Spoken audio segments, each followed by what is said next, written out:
turuan ko kayo gumamit ng Google AI Studio. Maganda dito kasi libre lang 'to. Mas madali lang gamitin. Pwede rin sa cellphone, sa laptop, kahit saan pwede. Ayan. Hanapin niyo lang yung Nano Banana.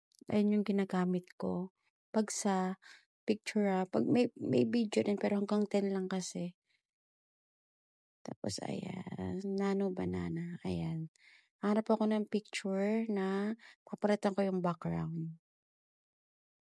Yan, mamimili ako upload file, tapos photo and videos. Hanapin ko lang yung photo ha. Ayan. Maghanap ako ng picture. Palitan natin yung background na hindi halatang AI.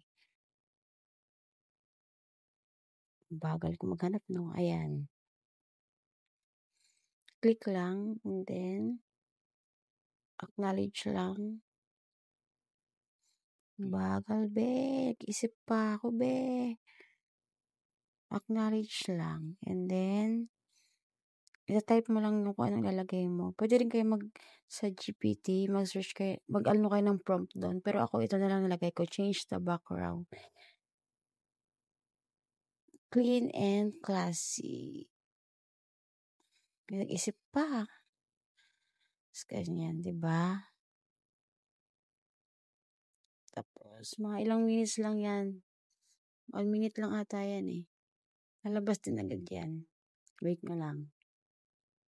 So, lahat na na-try kong AI, ito yung maganda kasi mukhang real talaga. Hindi siya halatang peke. Ayan, diba? Hindi siya halatang AI lang. Yung background lang talaga yung binago.